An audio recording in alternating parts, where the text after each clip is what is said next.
Good evening, good morning, good afternoon, wherever are in the world. Welcome to a brand new edition of Social Confoes. This is part two of a non-guest episode. Basically, we did an episode last week, and we're continuing, but with a different topic. Diego, how are you doing today? Well, I'm doing all right, but I won't necessarily different. I'd say a continuation because I think they go Okay, hand in hand. We talked about entrepreneurship last year and the dream of, working for yourself, and that usually goes paired with earning enough for yourself to be able to live for your, provide for yourself, and then comes the question: what is money? And what oftentimes people want to reach is financial independence. So I thought in this episode it would be interesting to focus on that part and first of all defining what is money and what does financial independence actually mean? What does it mean for people in different stages of their life? When is enough? But before we start with that, remember, if you follow us on YouTube, subscribe to the channel and give us a like. And we're also on Instagram at Confoes, Confoes. And check out the latest published episodes on our website, confoes.com. So, Jean Luc, what is money to so you? I'm the last person you should ask about what money is because I don't really, I've learned that I really don't care as much about money. And I'm trying to figure out why that is, but I think it's also partially because I've been raised with the importance of generational wealth over getting rich quick. So I think So, that's the starting point for me. okay, you mentioned And yeah, generational wealth versus getting rich quick. So let's yeah, make our definition. So we decided to, just like last week, we defined entrepreneurship, right, in different yes, contexts. So let's yes. break it down because money is Okay, associated to generational wealth to a certain degree, right? So okay, can to you a certain degree. Okay, so contextualize let's that relationship for us in your definition of money and generational wealth? Okay, so I'm not rich. I think that's one of the things that people often don't understand. Like a lot of people, even beggars on the street, think I have money in overflow and my bank accounts are in the seven, eight figures, while in reality, often they're not. None of my bank accounts goes to amount higher than the worth of my NFT collection, for instance, weirdly enough. So I think that's one of the things. So when it comes to like cash, like showing that you're rich, like having a lot of cash available, I'm definitely not rich. But I am, to many people's definition, especially in a developing country as Suriname, I'm quite wealthy in the sense that I have my own home, uh, I have my own car, I have my own roof above my head, and I'm able to fully provide for my family together with my wife. So I think like there aren't things that we need as a necessity that we're not able to afford. We're able to go on vacation when we want to go on vacation, but that's not necessarily because we have a lot of money. So I'm hoping that kind of starts defining the difference between wealth and being rich. So I won't don't have a lot of money, but if I have to need my money work for me in a way that I have to afford something, which is necessary for my lifestyle, I'm able to do it without going into great depth because I think that's also important. So I don't have any personal debt at banks. I don't have student debt. I don't have debt or loans on my personal name at any bank. So I think that's already a kind of much of a difference. So if we abstracate that, so you define rich and being able to provide for your family, be having the ability, the freedom to go on vacation, and you don't need a lot of money. You don't need to be rich, as you just said.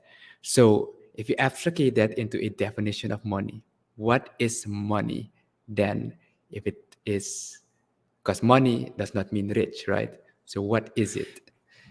Yeah, so I mean that makes it difficult for me because again, I would rather defer to you to answer that question because again, I'm not familiar with money. I don't So that's the value money as much as no, others do. that's the interesting part. It's not about valuing money, I think, but if you're having a conversation about money, financial independence, having the freedom, relating back to the previous episode on our entrepreneurship, Yeah.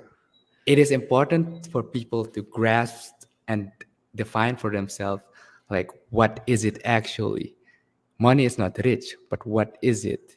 Because you said it gives you the ability. You don't need a lot of it, but it gives you a ability to certain freedoms. So if you want to go really like back in history, it has a, how would you call it? It has a trade value, but I'm just I'm not, I forgot the word that they use for it. So I'm really curious with which what your definition is going to be. So let's pivot it to you for a second because you're the one that's more interested in understanding how money works. So give us a quick breakdown of what the definition of money is for you, and how do you feel that money? What's the role of money in society for you? So, on a fundamental level, it's basically a unit of account. It's a tool to facilitate trade between individuals, people, So societies. so the It's word I was looking for, is it a commodity? Is money in essence a commodity or not? okay, what's a commodity? Something you use. Something you use, something you could use and you can trade it for another commodity. Like a commodity would be like rice, like Yeah, something you yeah, consume, um, yeah. gold, something you can use in production. Whereas I won't place money under the category of commodity.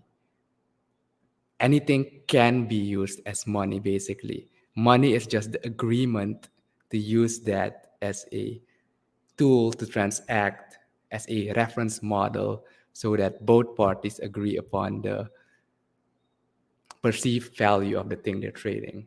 Because you can't really say, I have my OnePlus phone here and I want to trade it for your headphones.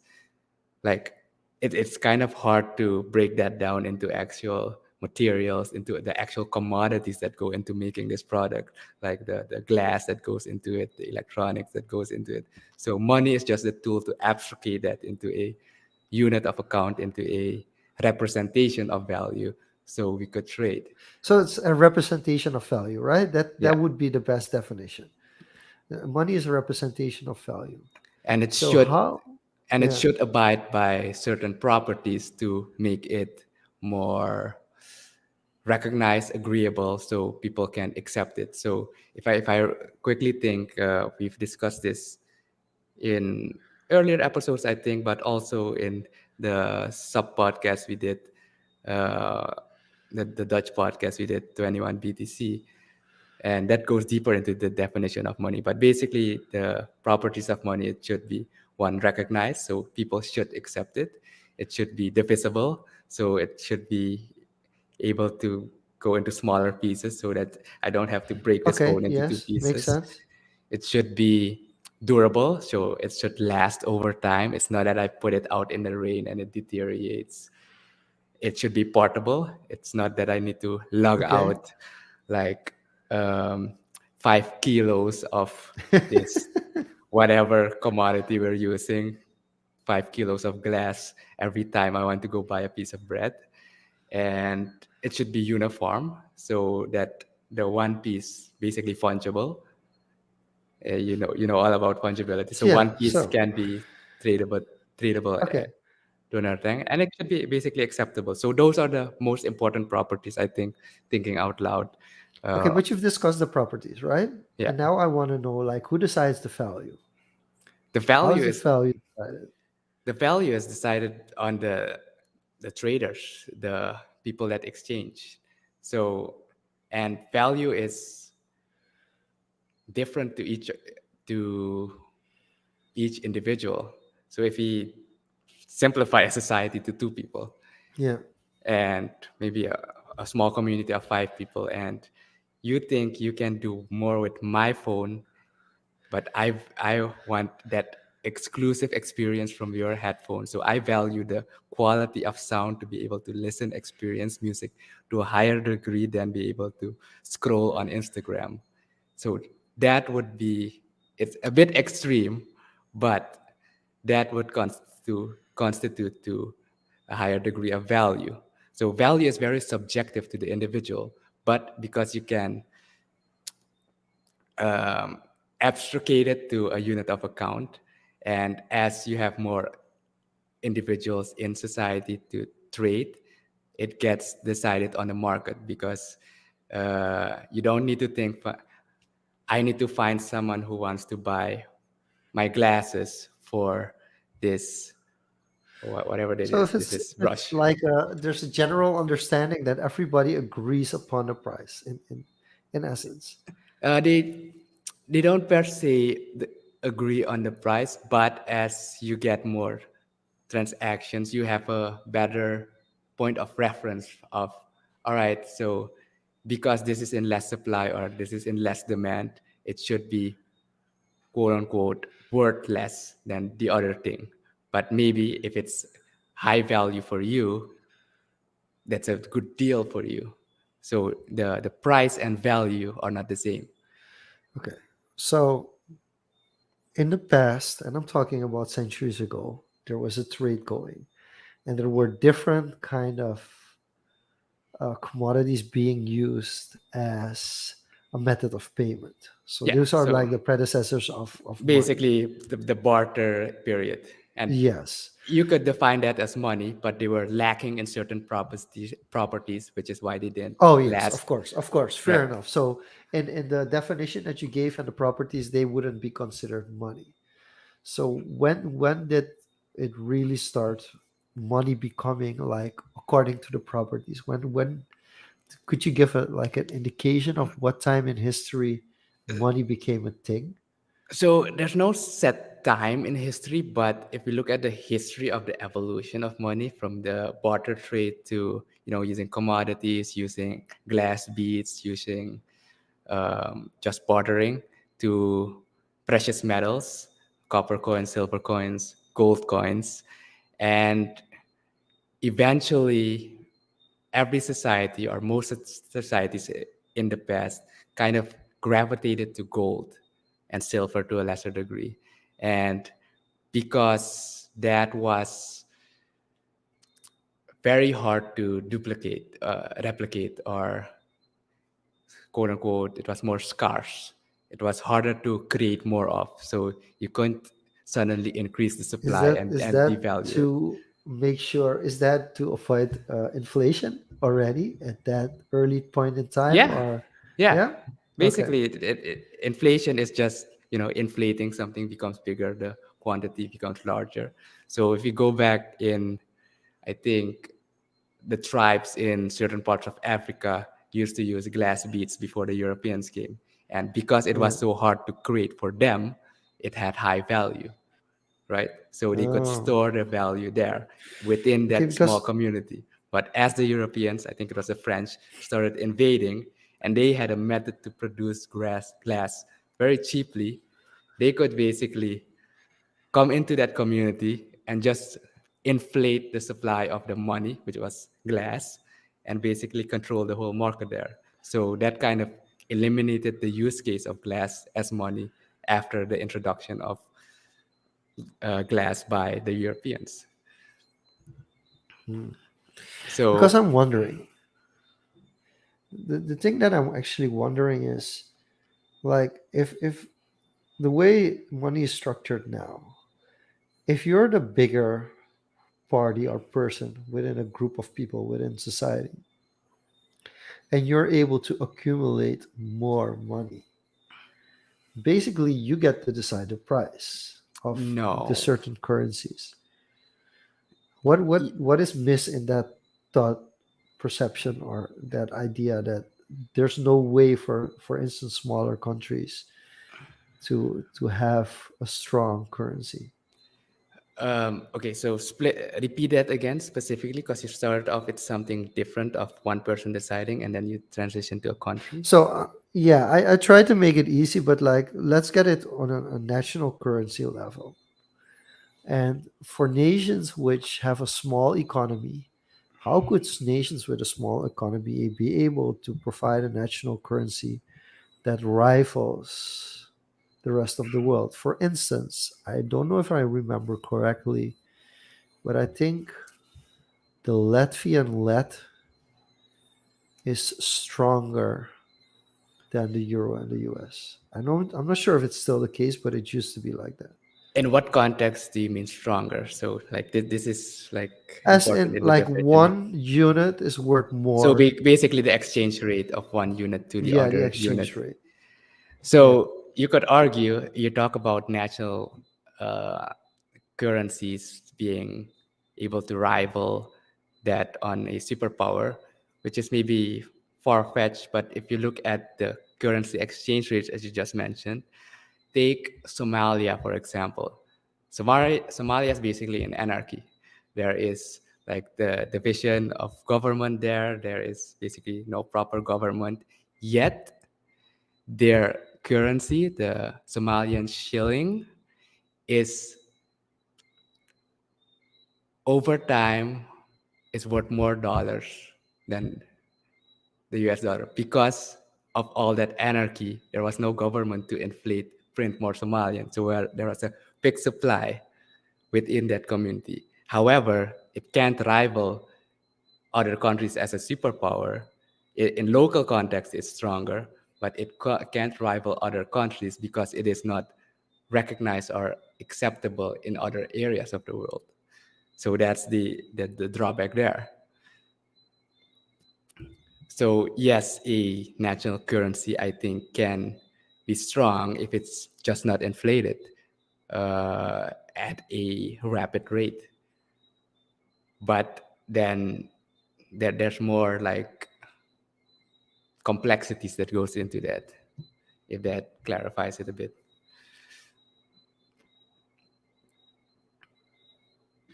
Okay, so but now we've moved from the kind of the situation where it was just commodities and it was basically trade and bartered towards actual currencies, and the first ones being the metals like silver and gold.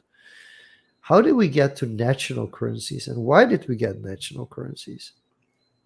So national currencies basically how did you get nation states at first, right? So that's the first question you need to pose before going to currency. Basically, a national, a nation state is a community at large defined by official borders. So that's another construct of um, agreed upon rules that people made, and within that community, within those boundaries, you need a unit of exchange to be able to trade. So looking at a small village, they created a unit of exchange with barter maybe. And as that village grows to a city, they need a unit of exchange to be able to facilitate trade.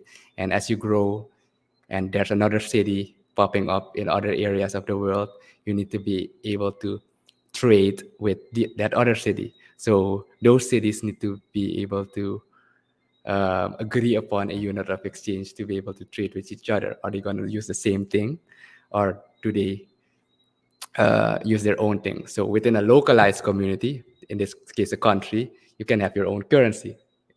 But if you need to trade with something else, you need something else to make sure that both cities or nations agree upon the value, that one nation cannot manipulate the value. So it's kind of like they remove that trust from each other. So that's where gold came into play. That's where silver came into play, because as history has shown, those were kind of equally hard to get for them compared to glass, for example. So, what do you think is the oldest and most traded currency in the world?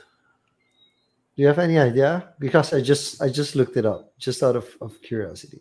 Oldest and most traded, that's hard. Like gold has been every over time has surfaced as the commodity, as the base. But Yeah, basically, the coins, the currencies are based on the metal. So if we look at history again, like yeah, one that lasted the longest, a few centuries, was the Byzantine dinar. That was yeah. in the Middle East. Basically, they outlasted the Roman Empire, whereas the Roman Empire inflated everything.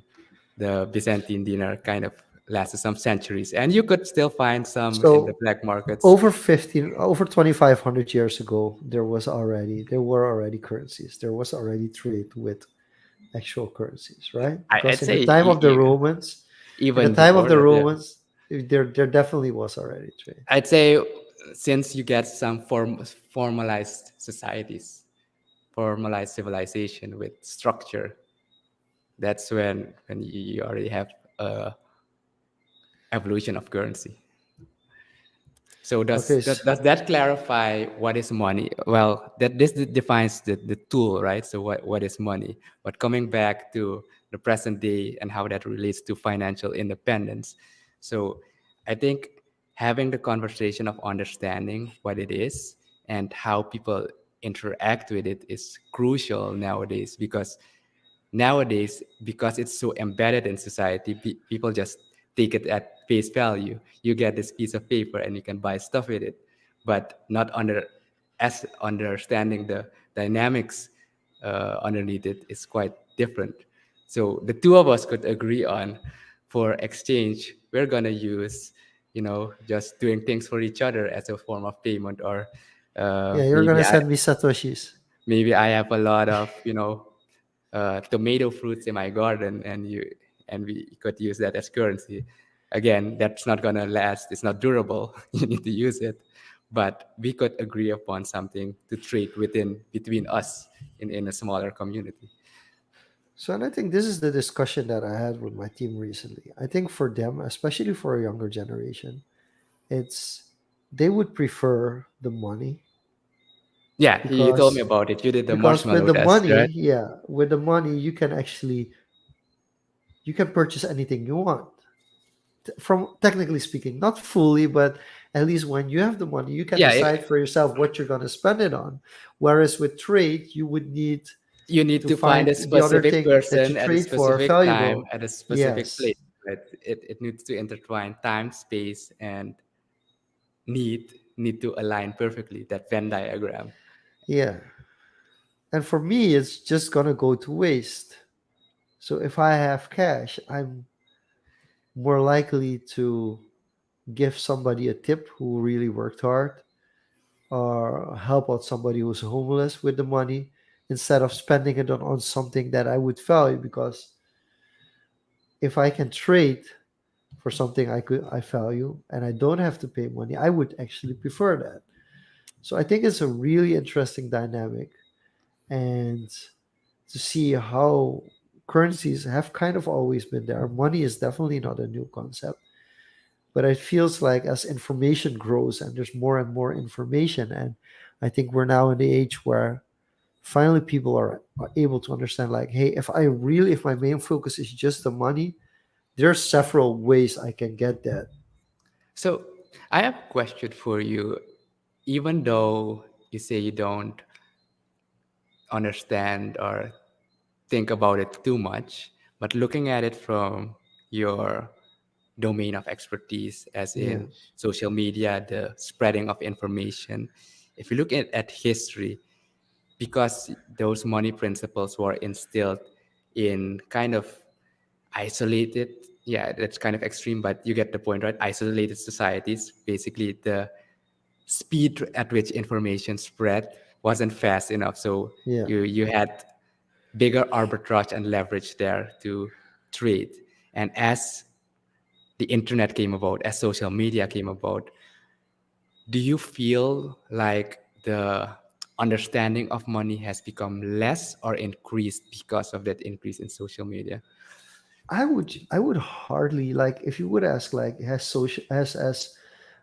financial literacy grown? So if you would ask someone the simple question, what is money? Would they be able to articulate it, what it is, or just say, I don't know because I'm not able to articulate it for myself. So I find that a very very loaded question because what is money? Yeah, this is a bill. This is a 10 US dollar bill. That's money. but that's Like interesting, there's right? It's such a simple question, like with three yeah, letters, and people have a yeah. complicated time saying what it is. Well, it's something you can buy stuff in. Basically, Yeah. that's the main principle. So coming back to that, because if you look at the recent situation the world has gone through after the pandemic and rising inflation rates, and people see like they can buy less with that amount of money. So how do you think, or how do you see, how do you feel that people respond to that? I think we're getting into a generation that is extremely, I wouldn't say money driven, but efficient and not wanting to waste time because in the past you could get people, convince them with niceties like, hey, these are benefits that make it worth it accepting less money. And what I'm noticing more and more is like, yeah, we don't care about that. We just wanna see the money. So And let's give you an example. I think the first example is drop shipping. Like there's a whole generation of people doing drop shipping. And technically they're entrepreneurs. And often they do a much better job of providing products to a broader audience than like the mainstream stores do. Because here's the thing, if you're a big mainstream store and you import from certain countries and you have deals for certain like must needs products, you're just gonna take the deal. Whether it's a little bit cheaper or a little bit more expensive, you have a good connection. So as part of the deal, you kind of also take a shipments of products that are very generic. So then all of a sudden the drop shipping industry comes and then much less in developing countries than in the Western world. And these drop shipping companies basically they take away the leverage that the bigger companies had because they're straight to the market. So they don't have these huge profit gaps on generic products. So all of a sudden, these drop shippers basically they can take a big portion of the market. And even if they take like 0.05%, for them as an individual, as a small drop shipping company, that's already a very huge profit. So they don't need as much of the market as the big companies do. So I think that's an interesting part. But then well, recently, I'm gonna give another example where it's just before you money go to the driven. second Yeah, example on the concept of drop shipping, because you compare it like an individual drop shipping to a like a bigger retailer, a bigger company, and whereas the you also describe the profit margins, but also looking at the expenses, the operation cost for the drop shipper is significantly lower as well. So he can get away. the operating expenses definitely like there's He, much less overhead.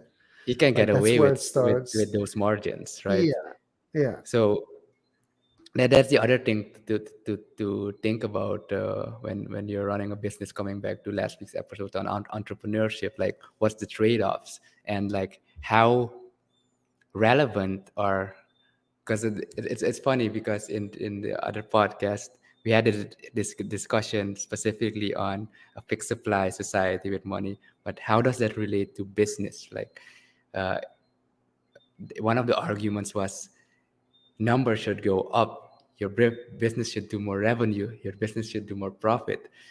Like in a how do you relate that to business? Yeah, so Or it go really on with your second example. no. I think that's another segue that we should definitely drive in. The second one is faceless YouTube channels, like doing full on YouTube automation, right? You can go and take videos of Gary Vaynerchuk, of Andrew Tate, Not only even faceless, like yeah, a voice.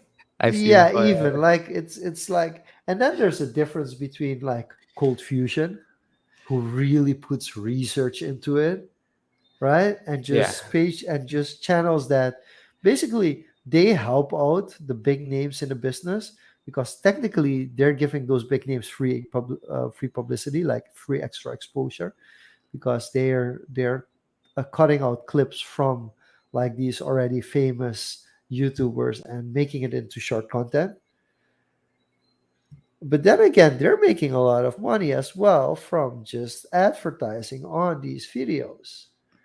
Like that's a pretty solid business. The question that I always have with those businesses, and then I came to a realization as well. The question that I always have, like, okay, but what do you gain from it aside from earning a lot of money? mm, And there are two things that came up. One, the skill set that you develop. If you ever were to decide to go into a corporate business ever again, you would have a skill set and understand algorithms and viewership better than almost anyone in any marketing department right now. yeah, Like it's a dedicated craft. Like understanding how dropshipping works, understanding how faceless YouTube channels work, it's a craft. And that craft is maybe even worth more than they're earning as solopreneurs than they realize. It's really they could earn like what they're asking for a video, they could earn that ask that for a consulting session. But then again, they haven't skilled themselves necessarily. Some of them have, and those that have also say like, "Hey, listen, I'm actually making more money with my consulting agency than with my mm, YouTube channel." But so that was the first, and then I come from a generation where it's important to say like, "Hey, I want to feel like I've changed the world. I've done something for the world impact. to make it better, like an impact." For them, that's not important at all. Like I understand that some of them get confronted that they're actually a millionaire, but they walk around on the street and nobody cares who they are and nobody recognizes them. Whereas they would love to have the situation where they would walk on the street and people would be in awe or actually respect them for the work that they do, which is the recognition they won't get, especially if you're dropshipping or in the nameless YouTube business. You're not going to be recognized on the street and you're not going to get the allure But that somebody do who you uses their face is. recognition for impact? Because Okay, okay. So and then my revelation came like, but probably some of them don't even want that either. yeah, exactly. Like, why would you want that? Like, I mean, you earning a lot from these businesses. Why would you need to show your face? You mean it doesn't necessarily have to be that way, and that makes me think different about money as well because I can't imagine working and earning a living just that kind of business because for me personally don't find any enjoyment in it. But in this generation, some of them just find enjoyment of making a lot of money. So why shouldn't they? Yeah, like an perfect example here is Graham Stephan, right? His whole YouTube channel is curated on one the financial literacy, but also the frugality that goes into it, the lifestyle that goes into it. Yeah. And he also explains it like his daily schedule is planning for videos and basically optimizing, beating the algorithm to a Yeah, certain degree. but that's the influence of Mr. Beast. Like you can't move away from how Mr. Beast has impacted like the current Yeah. field of YouTubers. So that there we go into impact, right? Because Yeah. Mr. Beast makes loads of money, but some videos go into the negative for production. because he But doesn't value the money. He doesn't yeah, value money either. no, Yeah, it goes into the impact. So yeah. there you have a different relationship. And even though you don't have that necessarily value drivenness of the money, but the impact it has on other channels, on the whole industry, on people that participate in his crazy projects, it's tremendous. So here's one of the things that people don't recognize and don't even realize. Like when Jimmy talks about like how he got started into YouTube, and he has a friend group, and so that's the thing, and that's a trend that a lot of people don't realize. When we get to the bigger names in the business, and I had this revelation during a conversation that I had with Seth King. So I started realizing that whenever Sek King spoke about the brand Sek King, and for those of you who are not familiar, Sek King is the basically the online magician, one of the most famous online magicians because he makes videos where he makes kind of online magic in those videos. And whenever he spoke about a brand Sek King, which is his name, he spoke with we and not with I. So that's already like a major difference. And that's something that goes for a lot, not all of them. Like PewDiePie is an example where it's, well, he does have his editor, but it's not a whole team. But often these kind of big YouTubers, they have a team, and all those people on that team used to be creators, and they brainstorm for hours. Like the example that Mr. Beast gives is that they would start a Zoom, or I'm not sure if it was a Zoom call, but they would start a call in the morning and would discuss things on how they could approach things differently. And the call would end late in the evening. So basically, they were, even if they were not together, they were kind of in the same room for a full day, just discussing, like, okay, how does the algorithm work? How can we improve things? What can we test? How can we optimize? And that's the whole reason why the Mr. Beast videos are so over the top successful, because now at this point he went from weekly videos to monthly videos, and it's Yeah, just one video per month, but the it's amount of investment, like, maximum impact. it's fully for maximum impact, and that's why all of them go viral. It's just that's but that's but also people don't realize that he's been doing this for 10 years. I think that's one Yeah. of the things that people So underestimate.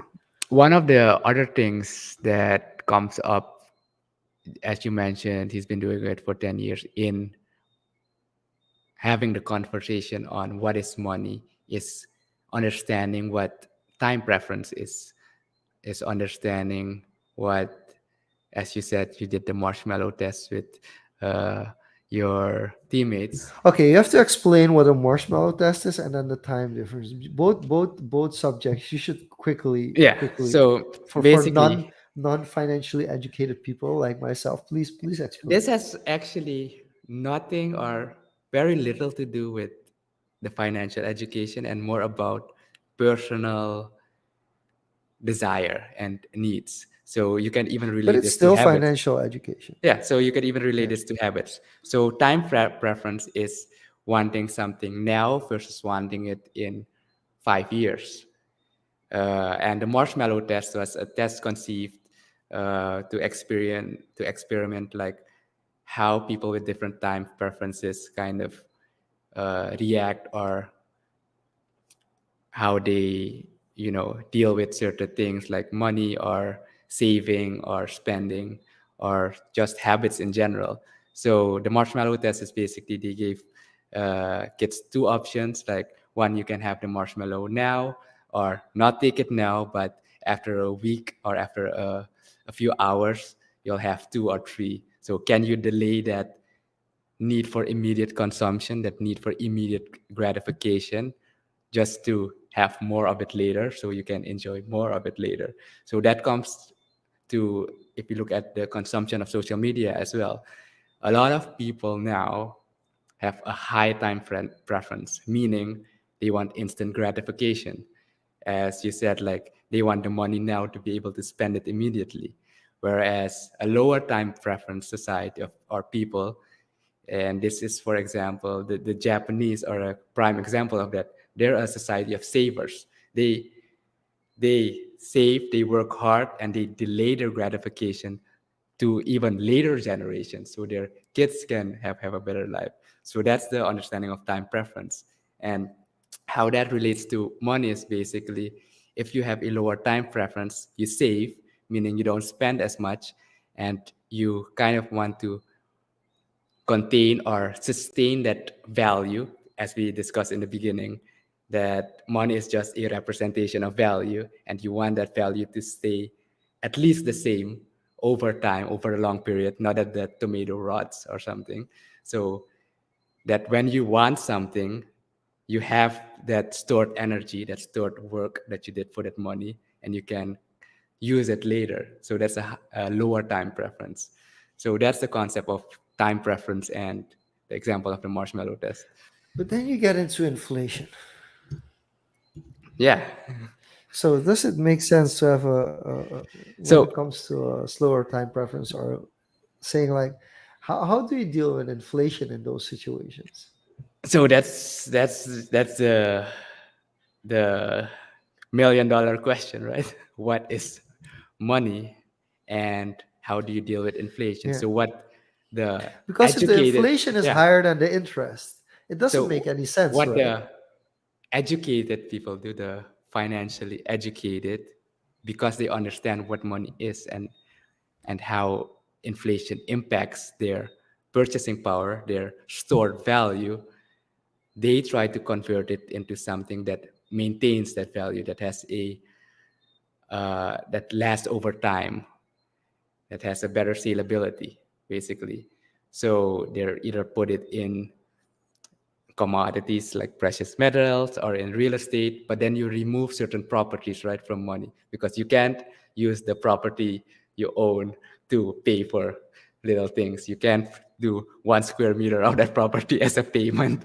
You can't even transport that property to bring it to the store as payment, right? So that eliminates that use case of property can't be money, but it can. If you have a low time preference, you can store temporarily your your hard-earned value in that. So that's what a lot of people do to kind of circumvent inflation. But the people that don't, or the people that are forced into, spending or don't have that access, kind of spend as they get it in, because they want to spend it as much as possible before it loses more value. So they try to get something of better value. So I'm gonna get that new phone S- because s- they value that phone yeah. more. But that is paired with the high time preference. They want the gratification immediately. So in the sense of a low time preference, right? What's the craziest practical investment? And not need necessarily that it was done as an investment, but in the end, you're like, wow, that's something that somebody did in the past, which became really beneficial or made it a lot cheaper in a later period in time. I really can't come up with an immediate example of like give me some more context with what you Okay, mean is so I'm going to crazy. give you the Yeah. best one that I have. In 1996, my parents took me to Disneyland. Yes. Okay. And my dad purchased a multiple visit pass on which we could visit, I think, 5 times. Right. And that pass was guaranteed lifetime. Mm-hmm. So you can imagine what Disney Worlds in dollars, US dollars, would cost in 1996, and what a day pass for the same experience costs now. Yeah, so I think now it's like around $200 or something. Because when I went like 5, 6 years ago, Yeah. I think it was 150, something like that. Yeah. And Yeah. how much was it in '96? Do you remember? I have no idea, but I But yeah, think coming back to your the example, five visits, the five visits in itself were cheaper in total than just one day visit were in this cheaper day and in age. US And a dollar couple of value years ago, I went with my with with your family. yeah, in US dollar value. And a couple of years ago, we went with my parents and our family, so my wife and my kids. We went to Disney World, and we still had like I think three or four Oh, so vouchers in those, available. what, 30 years, 20, 25 years, basically, you only you Yeah, used it twice. he kept them. Yeah. No, they had like so it was five for I think it was like three for me, three for my dad, three for my mom, something like that, some Yeah. kind of. So there were 12-day passes, and we used half of it, a Right. little over half of it. We went to Epcot and to I think we went to three or four different. And in '96 we went to three or Okay, so four you guys still different had parks, that. Yeah. and we still had like 3 or 4 day passes left on the ticket. And my dad kept it for yeah 25 years, and then we were able to reimburse those tickets for new ones for free Oh. because they were lifetime Yeah. passes to Disney World. That's an interesting, basically, example of low time preference, but also it's a specific use case, right? Because you can't use Yeah, it's a those very passes. big use Yeah. case because I could have gone for postage stamps because my family is big on, or Yeah. at least my mom's side of the family is big on post stamps, like like perfect condition post stamps. Um, but like that has a very low use case. It's like okay, these are worth a lot, but you can't actually practically use them. But in Exactly. the So case of it's the not Disney acceptable. tickets, in the case of the Disney, I was first of all I was in awe that my dad kept them for That is 25 years, very amazing. right? And he was like, and I was like, Dad, I'm sure this is not gonna work. He was like, No, no, no. That it says it's lifetime, so it's lifetime, and they're gonna You keep need to their honor word. it. Yeah. Yeah, It's the and Disney I brand. mean, we did have to drive to figure out where we could reimburse them because, of course, you couldn't use those ones at the gate anymore. But there was a place that you could go to and actually get them reimbursed, and you don't have to pay extra. They just give you the day tickets for those different. So I mean, it was a very interesting use case of saying that buying something like it was kind of like how you can like store cans like Yeah, you uh, stored that yeah option, right? You stored that used to option actually to be able yeah to go into Disney World for years later. yeah But with your grandchildren. I mean, yeah, who but then comes up with this stuff? there was also, that risk that you didn't know 25 years ago when you went to Disney back then, Yeah. that Disney would still exist, maybe, that the theme park Oh would still yeah, exist, right? he knew, and No, that's also with the timeshare. yeah, Like but it's kind of similar to, and that's the kind of things that he's interested in. I to a much lesser extent than him, but he's interested in getting a timeshare from just a hotel just starting out to becoming one of the biggest hotels in Barbados.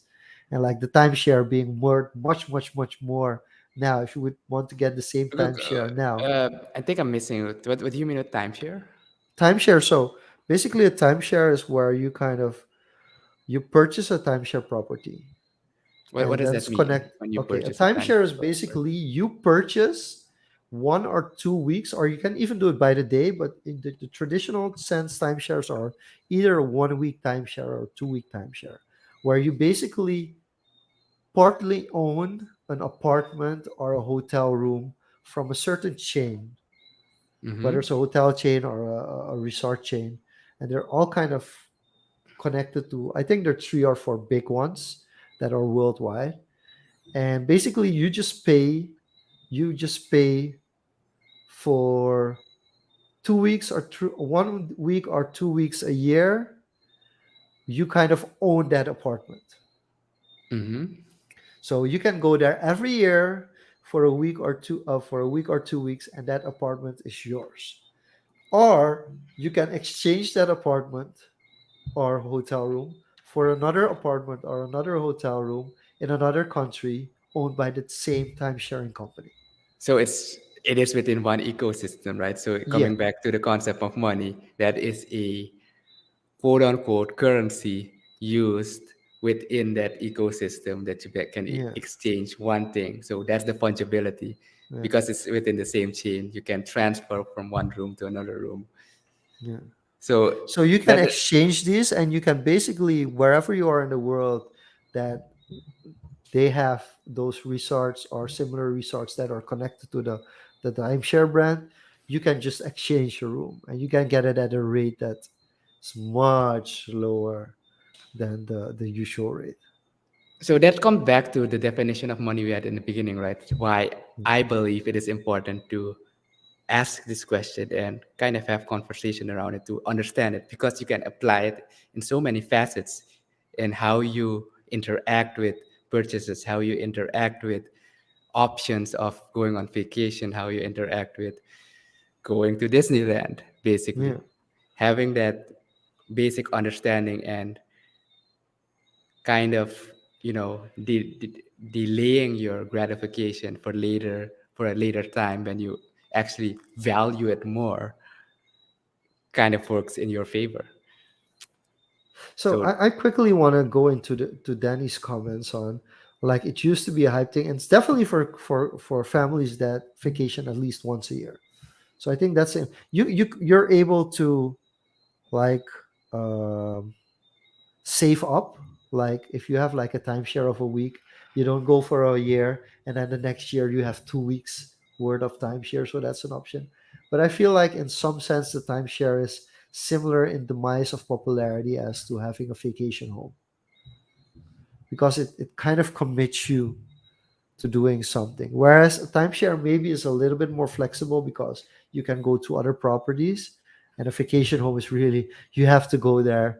If you go outside of the city, okay, yeah, we're gonna go to the same one. You can't go to another one unless you put it into the time sharing space.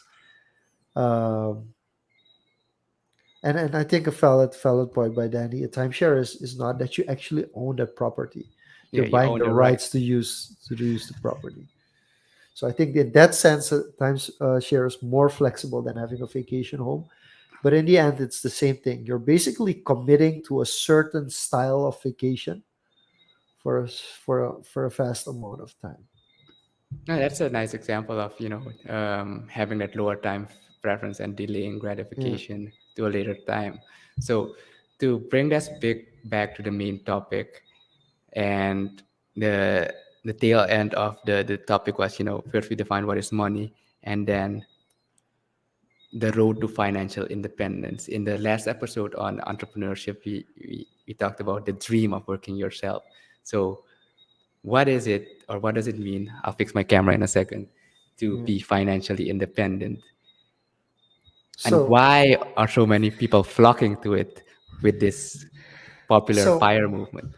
no, so I think the main reason for financial independence is quite easy. The main reason for financial independence is that we want more freedom.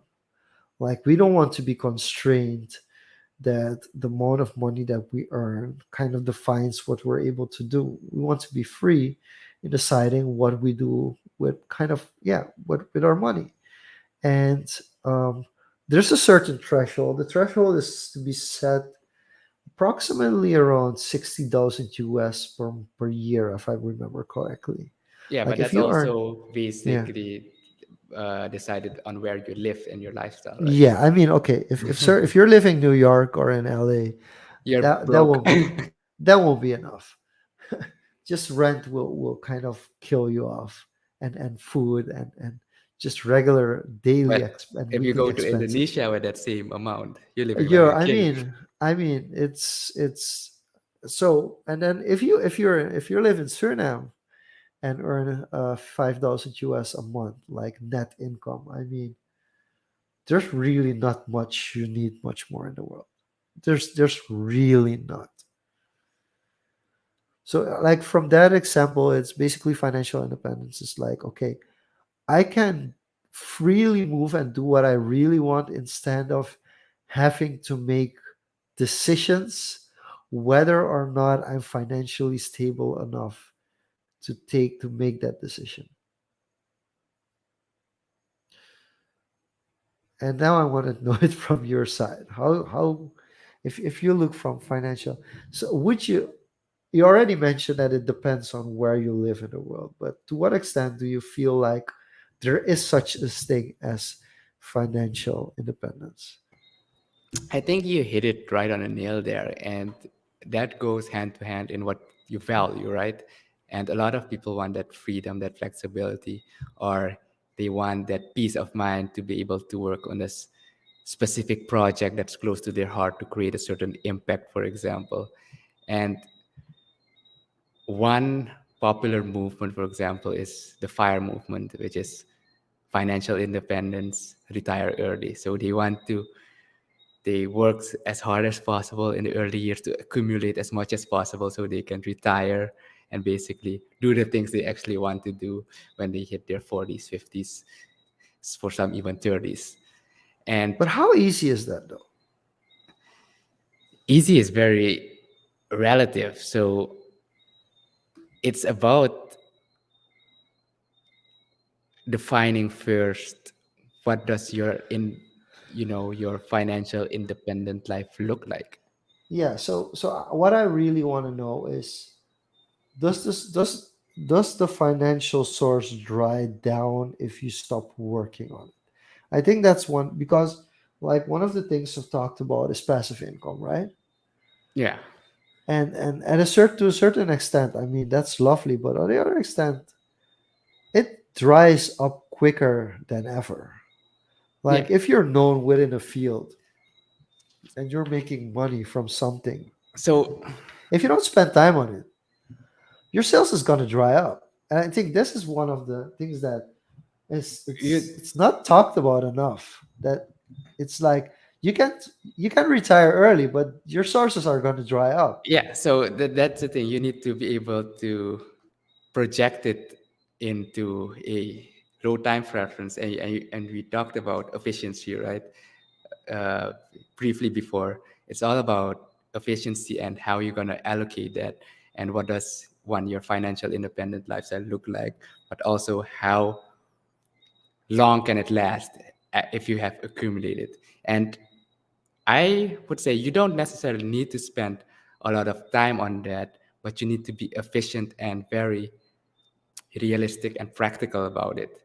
You can spend as much as 2 hours a month on focusing on that part and planning it out, but being consistent with it and staying within your means and plans of that lifestyle, then you'll outlast, then you'll have the freedom you want. But that's the tricky part. People can't do that usually. They So have why the can people do that?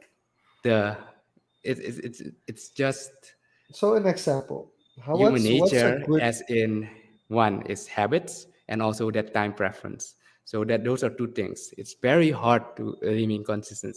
You know all about this. It doesn't matter if it's with money, it doesn't matter if it's with writing, it doesn't matter if it's with making YouTube videos. It is very hard to stay consistent. If you're going to the gym, there are times when you kind of burn out maybe, but then it comes back to the system. We've talked about atomic habits. That consistency is key in overcoming that, if you ask me.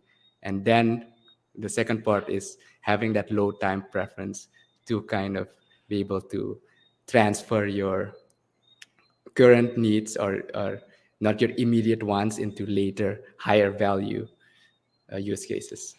but I also feel like accumulating wealth is much more fun. Yeah. Well, Like for like well, okay, so yeah, that that that it's that is debatable. okay, so for instance, like what is a reasonable amount of a percentage that you would get if you would bring $1 million to the bank? Yeah. What's the rate gonna be? How much are you gonna? Eh, we're talking about Uh-huh. US dollars. So if you could bring $1 million to Yeah. US, US dollar to a bank, doesn't matter which bank in the world, Yeah. if it's here, first, are they going to accept it? One. But other than that, if you're going to put it into a savings account to get Yeah. more, it's going to be 0.25%, less than Point 1%. 25%. Yeah, less than 1%, whereas the inflation So rate what now happened is with a about 3, 8%. 4, and 5%? What Eh, happened with a 7%? it's basically the rates that this is a side topic, but basically So if the you bring central a banks million put dollars, no, no, if you bring $1 million to the bank, every year your payout the interest on will, that the interest will be two and a that half you earn. thousand. Yeah, whereas the Two and a inflation, half thousand? I mean, in all seriousness, what? that is the reality, which is why saving in a bank is basically totally bust, if you ask me. Yeah, we could It's definitely dive into that, but that's a different convo. so if you're So interested in wanting to learn, hear more about it, we're definitely open to that possibility. But we have reached the time limit for this episode, which is quite interesting because this is, as you know, Jean-Luc, you mentioned in the beginning, you don't really consider yourself understanding of it, but by virtue of having this conversation, it's also already a step way ahead of many people because they avoid the conversation head on and just spend as they get. yeah. So you don't need to be an expert in it to be So able to apply it to your life. there's several reasons for that. And I have a certain fear for throwing money away. So I don't have a high time preference because having a high time preference would make me make terrible financial decisions. So I think that's so for people who are similar like me, we had a discussion on the MBTI test with our team, was with a couple of my colleagues. Oh yeah, And yeah. I'm very intuitive and perceiving and even feeling, which means that money talks, but mine only says goodbye. So finding say, ways. say that again. Huh? Say that again. So when I was, this was around the same year that I was in the US in '96. I bought a couple of stickers that you can post on your door of your bedroom. And one of them said, "Money talks, but mine only says goodbye." Yeah, it's basically spending. Yeah. So I know I have a hole in my hand. So I just don't put any money in my hand. That's good if you know about yourself, right? Yeah. And that comes back to habits. But that's a good place. That's a nice thing to think about. Money talks, but mine says goodbye. So, So which end of that spectrum do you want to be? It's up to you, and there's no right or wrong answer. But it's important to be conscious about it and not complain about it. And you know, how are you gonna leverage that little knowledge of just understanding to your advantage, to your freedom, to your ability to do things you love, to your ability to create an impact in the world. So that's the last thing I want to say. thank you for tuning in. If you tuned in and listened to this or watched this complete episode, feel free to reach out to us on Confoes on Instagram. Follow us on Instagram, Confoes, and send us a DM about whether or not you're high or low time preference and what your biggest challenge is when it comes to money or finding financial independence. We would love to have you back next time. We'll be back next time. And don't forget that all streaming episodes will be available on your streaming platforms and also on confos.com. This has been Social Confos. Thank you for tuning in. We'll see you back next week, same place, same time. Bye. Bye.